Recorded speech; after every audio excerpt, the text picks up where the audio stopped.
In this informative video, I will demonstrate effective methods to eliminate worms and intestinal parasites, highlighting the essential criteria for their success. Additionally, we will explore the available tests for parasite detection. While the grandmother recipes shared on YouTube for parasite treatment may seem endearing, it is crucial to note that they are ineffective. The individuals behind these remedies lack therapeutic expertise, which we will delve into shortly. As a doctor and professional, it especially frustrates me because many people were actually on the right track by recognizing they had parasites. Then they try these recipes and end up still having parasites because they simply don't work. The number of unreported parasitic infections is very high. Think about all the travelers returning from vacations. People are traveling and flying to all sorts of foreign places. And the problem is you don't even have to go that far. The problem is your garden. You can get a parasitic infection from your homegrown vegetables if you miss some dirt or snail droppings, and that's where you can get infected. Every playground is also a huge paradise for parasites because at night all sorts of rodents are crawling around, and kids of course don't pay attention when they touch something, get into the dirt, and maybe the next day their mom gives them something to eat quickly. The big problem is that we don't even think we have a parasitic infection when we suddenly get symptoms, especially in the gastrointestinal area, because we believe we're so hygienic and everything is so clean. And why don't all these oatmeal and pumpkin seed recipes work? The big problem is that it's about parasites. And parasites live in or on their host and aren't impressed by such simple measures. They want to stay. So you have to massively disrupt the metabolism of these parasites to kill them or make them release their very, very aggressive and strong biting tools. One way is, for example, to disrupt their sugar metabolism, their ability to process glucose, and then they die from energy deficiency. Or a second strategy is to disrupt their reproduction. That means you can interfere with the permeability of membranes in the parasites for calcium, for example. This leads to paralysis. And they release their biting tools, allowing the parasites to be expelled. Alternatively, you can alter the cell structure of these parasites. This means the parasite can no longer undergo cell division and eventually dies. But before we start, a quick warning: do not buy medications online that require a prescription in your country. Why? First, they can be confiscated, which is the least of your worries, but you could also face hefty fines and even legal action if you do so. So, the entire situation is not legal, it's illegal. Some of my patients have already attempted this, even with other prescription medications, and encountered these issues. Therefore, it's advisable to consult your doctor to inquire about a prescription before resorting to illegal methods. This highlights the significant issue with parasites, as they undergo multiple stages to survive within their host organism. Here, we observe that there are naturally the larvae present. From these tiny larvae, worms or other types of parasites can develop. And then we have the eggs. So these are the three things we see with parasites. The infection pathways are always through the larvae or the eggs, which are microscopic or nearly invisible, very, very small eggs, tiny larvae, and so on, when something is infested that you then ingest and eat. And this is exactly where the anti-parasitic medication needs to work, because the ideal deworming agent targets these three stages. It can't just kill the worms, as most people think they need to kill the worms. No, you also have to kill the eggs, which is called ovicidal, and you have to kill the larvae too. So the Swiss Army knife in parasitology, for medications, it can basically do these three things. And many anti-parasitic drugs we know from the past could only kill worms. And then there was the big problem that while the worms were dead, there were still larvae or eggs in the body, in the intestines. And then the whole symptomatology continued. There was an improvement, and after 3, 4, 5, 6 weeks, the symptoms were back. So you have to keep that in mind. And there are some basic rules in parasite treatment that you just have to know and follow, as mentioned, definitely under a doctor's supervision. There are 1 or 2 anti-parasitic medications you can get without a prescription, and we'll get to that in a moment. But talk to your doctor or a therapist, naturopathic practitioners about this. Get some guidance here. Why? Because killing the parasites can also cause symptoms. So While the antiparasitic medications themselves have relatively few side effects, the actual process of the parasites dying can cause problems, and we'll discuss that in a moment. You obviously need someone who is stable. You can't put a person who is completely emaciated into parasite treatment, even if that might be the cause. This means you first have to stabilize the patient. You also need to know that the breakdown of parasites can cause symptoms. So the patient must be physically able to administer an enema or utilize any alternative laxative methods. Once the parasites are eradicated, we should proceed. Timing is crucial. It's important not to eliminate the parasites at the height of symptoms or when the individual is most vulnerable. Additionally, we must keep in mind the point I just highlighted. It may be necessary to repeat this procedure. You might need a second, third, or fourth different parasite treatment for it to actually work. The theory is all well and good, but practice always looks quite different. Often cycles are necessary because one treatment might kill the worms and the patient feels better, but it didn't work as well on the larvae and eggs, more on the larvae. So you might need to switch, repeat, and so on. This simply requires experience. And there's also a principle that you go from lower risk to higher risk treatments. So you begin by selecting treatments that are best tolerated. Occasionally, it may be necessary to combine different agents. There are days when you might need to use 2 or 3 agents simultaneously. This strategy calls for experience. As previously mentioned, the internet is brimming with well-meaning advice that frequently proves ineffective. The parasites have such a strong metabolism that, in principle, these alternative therapies are frustrating in 99.9% of cases. Of course, it can happen that someone does something that alleviates their symptoms. Then they say, "Hooray, I got rid of my parasites." But in the end, it's just another symptom-oriented treatment.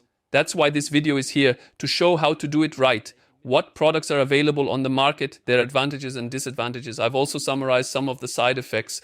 And there's probably nothing more boring than talking about different medications. So I tried to make it a bit more entertaining, and we'll start with the obelix of parasite treatments. What do I mean by that? A remedy that's really, really powerful, one that has somewhat replaced all the others. Of course, the other treatments still have their place. And this obelix remedy is called Albendazol.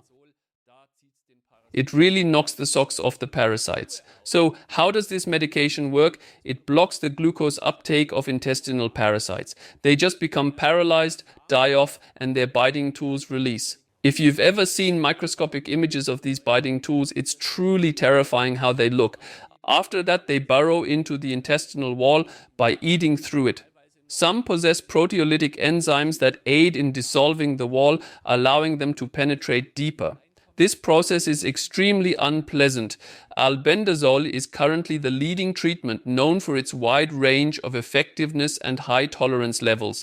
And it has these 3 advantages. It works on the worms themselves, it works on the larvae, and it can even work on the eggs.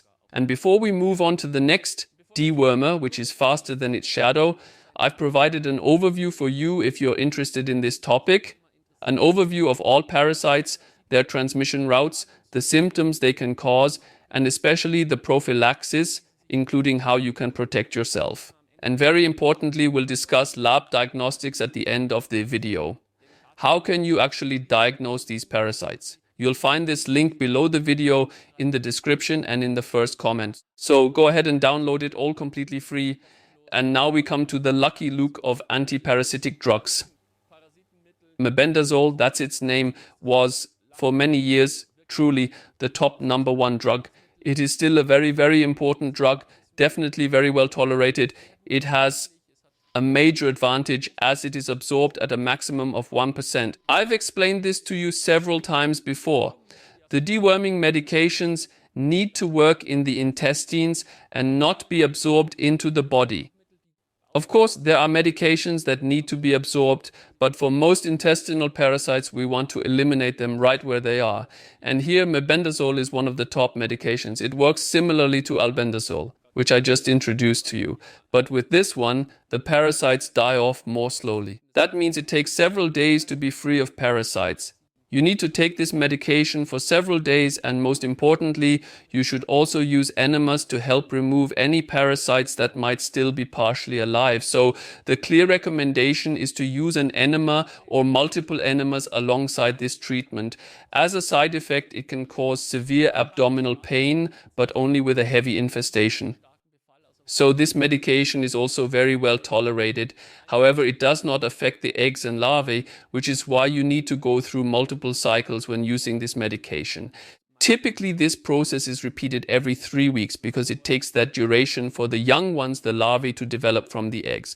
The larvae are unable to lay eggs at this stage, which is beneficial. Therefore, you eliminate the larvae once more and may consider a third treatment cycle to address any remaining eggs that have hatched into larvae. The significant advantage is that adult worms lose their ability to lay eggs. Missing a worm can complicate matters as it will resume egg laying. And it's often the case that patients say, man, at first it was great. I was completely symptom-free for 6-8 weeks. I felt better than I had in the last 3, 4, 5 years. And now it's starting again. And you know exactly you have to start with the antiparasitic medication right away because you haven't caught everything yet. And maybe you remember from your youth the comics with Gaston, a Belgian comic character, a newspaper staff member who is so grossly overestimated and who also grossly overestimates himself. But then all sorts of clumsy things happen. And that's a bit like IvaMectin. IvaMectin is a drug with a relatively limited spectrum. It works on microfilaria, that is on roundworms, especially the larvae. It also works on scabies and can also be effective against the so-called Demodex mite. Rosacea, as few people know, is often triggered by the Demodex mite. This is a skin oil, mite. That means it has this head here and then this eternally long body. And this body, this tail, then sticks out of our tiny skin pores. When this mite has sex, it comes to the skin's surface, mates, and releases an acid. This acid causes the extreme redness on some people's faces. And that's what we call rosacea. There's an ointment with this active ingredient that you just apply to the skin. In my opinion, it's one of the most frequently overlooked causes of rosacea. And often it clears up really quickly. So IvaMectin isn't just available as a pill, but also as an ointment. And now our guest, Gaston, comes into play a bit. Why? IvaMectin experienced an extreme hype during the pandemic. There were studies suggesting that IvaMectin might protect against infection or the coronavirus, but over the years it has been shown that this wasn't the case. It has a poor effect on those infected. It also has a poor effect for prophylaxis. From 2019 to 2024, an astonishing 719 studies on this emerged, and there was no really clear definitive statement on it. So we had, and I found this quite interesting, a very, very high prescription rate in the US Army during the pandemic. So many went to their military doctors, many soldiers got it prescribed, but at the end of the day, it ultimately didn't deliver what we had originally hoped or promised. I followed the whole thing very attentively and with interest. However, I thought, okay, it's a substance that's ingested and excreted through the intestines. And since I've been dealing with substances and parasites for a long time, I knew that only 1% is excreted through urine, 2% through breast milk, and the majority is simply excreted through the intestines. So my immediate question was, how is this supposed to work? Yes, if I have such a antiparasitic that is also supposed to help against viruses, somehow the substance has to reach the cells. And so it was clear to me from the start that this couldn't be the golden solution or the ultimate answer in this pandemic. And our next antiparasitic is like Gandalf the Grey from Lord of the Rings. Why? It's been around for a very, very long time. Niclosamide is the active ingredient, and the problem with niclosamide is that it doesn't work on larvae and eggs, and more modern treatments have been developed in the meantime. However, it's still a medication that practically every pharmacy has and is frequently prescribed. Unfortunately, it's been somewhat overshadowed, but it is non-toxic. It is very, very well tolerated. It is not absorbed, and that's why it's one of the few medications you can get over the counter at the pharmacy. For example, for pinworm infestations, it also works on beef tapeworm, pork tapeworm, fish tapeworm, and dwarf tapeworm, which is simply a good thing. The experience rate with this medication is exceptionally high. Niclosamide can also be used well for children, as children also need to take these antiparasitic medications, just like our next one, which I call the Benjamin Blümchen of antiparasitics. Why Prantel? The administration, which tastes like banana, a banana juice that children also like, has been on the market for a long time, helps against pinworms, oxyurids, also against roundworms, hookworms, American hookworms, and unfortunately it does not work on larvae or eggs and should not be given in cases of liver disease. Otherwise, it has very low absorption and is a very well tolerated medication. And yes, it has been around since 2001, and tens of thousands of doctors have successfully prescribed it to their patients. And I have a really powerful sledgehammer medication for you, namely Pantel. It is very effective against tapeworms, flukes, and also leeches, though not blood-sucking leeches that release beneficial substances. Please do not confuse them. This is about other leeches that can infest your body internally, like the liver fluke, for example. This Pantel is also ovicidal and larvicidal, so it effectively treats all three stages of the parasites and is generally very, very well tolerated. Within 24 hours, 90% of this medication is already excreted. And before I introduce the tests you can do to determine if you have parasites, here are a few words about these home remedies. So garlic is discussed, carrots, sauerkraut, CDL, CBD solutions. Please remember, the parasites have a strong interest in staying in your body and you can't paralyze their biting tools with these. Pumpkin seeds are also frequently discussed, as well as papaya seeds. And there are even studies suggesting it might help against dengue fever or plasmodia. But why? Because papaya seeds contain a specific enzyme or substance that can block certain enzymes or metabolic processes in these parasites. So this only applies to these specific parasites, for example. But then it gets generalized on the internet and people say papaya seeds can get rid of all parasites. That's not the case. Maybe the most promising approach would be to do enemas with sulfur water because they don't like that, or with castor oil or something else. I warn you, don't do it, because we have more elegant solutions for that. There was also a time when black walnut hull solutions and so on were discussed. Hilda Clark brought that up. Of course, that's total nonsense, because how is that supposed to work, killing parasites with a frequency? Question: what happens to your gut bacteria then? Are they also killed by the frequencies along with their cells and so on and so forth? So that's more of a fantasy product. Wormwood, oregano oil, maybe even berberine, but please only as a supplementary treatment for follow-up care, to repair damage, but not for the actual parasite therapy and treatment.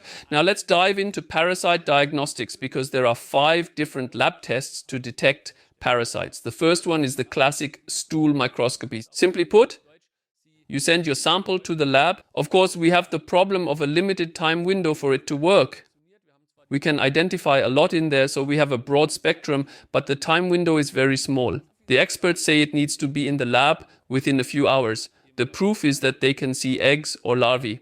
And you also need extremely skilled personnel, because if someone misses something, the human factor comes into play. That means we not only need good personnel, we not only need the sample in the lab as quickly as possible, but we also need a sample that is very, very rich in eggs, for example, or very rich in larvae, because you can imagine everything is microscopically small. So when you look at the stool, you don't see anything. It's all in the microscopic range. So you also need a lot of material in there. And you know that the parasites don't lay eggs in every stool sample. That means we need at least 3 stool samples, probably even more. And the second thing is that many parasites don't lay eggs in the stool but hide them somewhere on the outside. Or the parasite hides them somewhere else, like the fox tapeworm. So just because the stool is free of eggs or larvae doesn't mean the person is free of parasites. The second thing is a bit like the cut tape test. You might know this if you've ever had kids and notice something there. That's the test for pinworms. The eggs stick to the tape, which you then place on the anal fold, make an impression and send to the lab. Why? The parasites lay their eggs outside the anus, and that's also why there's such intense itching. It's one of the early warning signs or main symptoms of a parasitic infection. And then we have a slightly more elegant stool test, which is the test for parasite fragments in the stool. This means we have a longer time window, a window of 3 days, during which the stool sample must be in the lab. And the problem is, we can't detect all of them, but there are some we can detect. There are parasites we can detect well. And what's the detection trick here? Basically, you can look immunologically to see if certain parts of these parasites were in the stools. So we don't look with a microscope. Instead, we look immunologically, broadly speaking. And that's where we see the parasites. This works excellently with so-called single-celled organisms like amoebas, entamoeba, giardia lamblia, or blastocystis. It works wonderfully by detecting them in the stool. We can also perform a similar test in the blood. This means it's more of an indirect detection because these parasites can often cause very, very severe immune problems. The immune system is confronted with this parasite and naturally defends itself against it. And this leads to the formation of antibodies, just like when it has to deal with bacteria or viruses. And that's an indirect detection, like, aha, there was a parasitic infection. We probably won't be able to cover the time window where the antibodies react, so that we can say, aha, a parasitic infection is happening right now. But if we say, okay, there might have been something, then we can use this method to detect it. Just like now, it doesn't work for all parasites. It's mainly suitable for tissue parasites. And then we have the so-called PCR testing in the blood. It's already very, very sensitive, a very precise test. It's looking for parasites or parasite DNA. You can search for worms, you can search for protozoa. It's expensive, but it's also incredibly accurate. Basically, you look for small fragments of parasite DNA, amplify these fragments, and then we can definitively say with our lab equipment, yes, this or that parasite was or is at work here. Diagnosing and treating parasites isn't always straightforward, so it's best to find a therapist who has experience and knowledge in this area. The big problem is that in conventional medicine we don't learn about it. We think parasites are something you get from swimming in a jungle lake in Brazil, but many don't realize they can be right around the corner at the playground. And many doctors just haven't really delved into this topic. Here are some additional tips for you. Test multiple times. So if you really feel like there might be something, just test multiple times. If several tests don't show anything, then it's very likely that the symptoms are coming from somewhere else. Also, treat multiple times, very, very important. I just showed that parasite medications can't always cover all 3 stages of parasites, so you need several treatment cycles over time, and you always need gut restoration as a complementary measure. A very clear case indeed. Parasites release toxins that harm our intestinal wall and mucous membrane, causing inflammation and triggering an immune response. It is crucial to protect the mucous membrane, as intestinal parasites can disrupt the entire microbiome significantly. Additionally, you should also discuss with your therapist what you can take to bind toxins when the intestinal parasites die off. Usually, a simple enema is enough to quickly flush out these dead organisms along with their toxins, and then histamine reactions can occur. In other words, if you are currently or were recently infested with parasites, it might be wise to follow a low histamine diet. Stay away from any miracle cures because they don't exist. You really need to know exactly which parasites you have and how to specifically disrupt their metabolism. Otherwise, thank you very much for watching. Don't forget, below the video, there's a link where I've compiled everything you need. Parasite overview, transmission, symptoms, how to protect yourself, lab diagnostics, because it really is a bit complicated and there are so many parasites. I've also highlighted the parasites that we can find here in our regions, meaning Europe, Western Europe, and otherwise I'm glad that my channel members make these videos possible.